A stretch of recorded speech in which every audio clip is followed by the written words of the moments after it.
మేము స్కూల్లో ఏ ప్రోగ్రాం చేయాలన్నా మాకు కొండంత అండగా ఉండి అది చూసుకొని ఆయన గారి అండ చూసుకొని మేము ఏం చేయాలన్నా మాకు ఉత్సాహం ఇంట్రెస్ట్ ఉంటుంది. ఎంత తిన్నామో ఎంత చేసాం కాదు, మనం చదువుకున్న స్కూల్కి ఎంత చేసామనే న్యాయం కోసం వారిని ఆదర్శం తీసుకొని మేము కూడా ముందుకు సాగుతున్నాం. ఇప్పుడు 10 ఏళ్ళు దాకా చేస్తున్నాం. ఏదో ఒకటి స్కాలర్షిప్ కానీ మా తోచినంత మేము మాకు కొండంత అండగా ఉన్నారు మాస్టారు. వాళ్ళ సహాయ సహకారం మాకు ఎప్పుడు ఉండాలని కోరుకుంటూ వాళ్ళ ఆరోగ్యాలు బాగుండాలని కోరుకుంటూ మనస్ఫూర్తిగా నేను చిన్నవాళ్ళం అనుకుంటున్నాను. మామూలుగా అంటే అందరికీ అమ్మేమో కానీ మా చిన్నప్పుడు గుర్తు తెచ్చుకుంటే మా ఇళ్లలో అంటే అప్పారు ఎవరికన్నా ఏమైనా కావాలంటే మా నాయనమ్మలు మా అత్తలు కొంచెం పెద్దవాళ్ళందరూ గబాల అరే అప్పారావు అనేది నాకు బాగా వినపడే పేరు. మామూలుగా అంటే ఆనగానే కావాలని వాళ్ళకి నోటికి వచ్చేది అరే అప్పారావు అని. అలా వాళ్ళ పెద్దవాళ్ళ దగ్గర నుంచి ఆయన నేర్చుకుంటూ అప్పటి ఆ తరం దగ్గర నుంచి దాదాపు 5-6 తరాలుగా ఆయన అదే నవ్వుతో అదే ఇచ్చేసి 10 మందికి నవ్వును పంచే ఆ యాటిట్యూడ్ని అలానే మెయింటైన్ చేస్తూ వాటికి కూడా నడిపించుకుంటూ వాళ్ళ 75వ వార్షికోత్సవాన్ని జన్మదిన వార్షికోత్సవాన్ని జరుపుకుంటున్నందుకు మీరందరూ ఈరోజు ఇక్కడికి వచ్చినందుకు చాలా ఆనందంగా ఉంది. సాధారణంగా మనకి డబ్బు పవర్ కొద్దిగా వచ్చేసరికి ఏమవుతుందంటే సమాజం నుంచి దూరం అవుదాం అనుకుంటాం. ఇక మనకెందుకులే మనకు సెటిల్ అయ్యాం కదా అని. అలా వస్తున్న కొద్దీ ఆయన ఇంకా సమాజానికి దగ్గర అవుతూ సరదాగా అందరిని కలవడానికే ప్రయత్నం చేస్తారు కానీ వెనక్కి వెళ్ళిపోరు. మన కొంత కంఫర్ట్ లైఫ్ వచ్చేసరికి విలాసాలకు సరదాలకు డబ్బు కొంచెం షిఫ్ట్ అవుతుంది.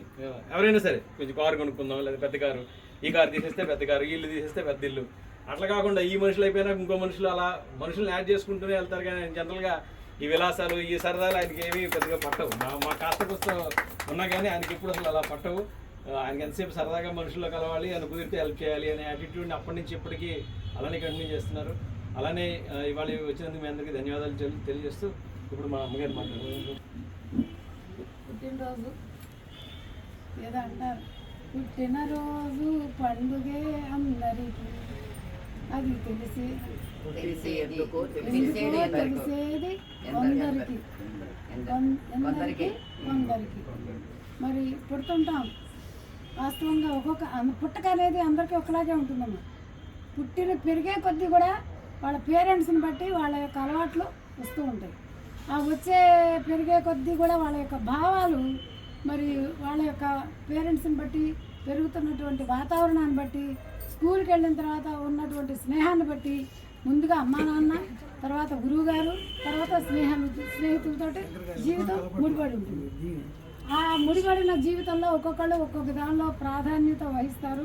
మా మాస్టర్ ముఖ్యంగా నిదానమే ప్రధానము అనే దానిలో ఫస్ట్ అంటే ఫస్ట్గా ఉంటారు. మరి ఆ నిదానమే ప్రధానము అనే దానికి నేను ఎంతో సంతోషిస్తాను, గర్విస్తాను కూడా. మరి ఏదో చెప్పాలని ఉంది కానీ ఏమిటో లేట్ అయిపోతుందేమో. పాట రూపంలో చెప్పాలి, బుక్ తెచ్చుకున్నట్టుంటే చెప్పండి. ఆసులు చాలండి, లేట్ అవుతుంది. పుట్టినరోజు ఏదో వరుసలో పెట్టుకోవచ్చు కదా. పుట్టినరోజు పండుగే అందరికీ, పుట్టేది ఎందరికో తెలిసేది కొందరికి. మరి తను ఆ కొందరిలో ఒకరై ఉన్నందుకు నాకు చాలా చాలా ఆనందంగా ఉంది. మరి నిజంగానే మరి 10 మందిని పిలుచుకోవడంలో ఎంతో ఆనందం ఉంది. పరోపకారాయ మిదం శరీరం, ఏదో రకంగా పరులని పిలవాలి, వాళ్ళని ఆహ్వానించుకోవాలి, మరి సంతోషాన్ని పంచుకోవాలి, భావం ప్రతి ఒక్కరికి ఉండాలి. మరి ఆయనలో పూర్తిగా ఉంది. సగం నాకు కూడా ఉంది ఆల్రెడీ. మరి ఆల్రెడీ ఇంట్లో ఎవరికైతే ఉంటుందో మిగతా వాళ్ళకి ఆటోమేటిక్గా వచ్చేస్తుంది. అది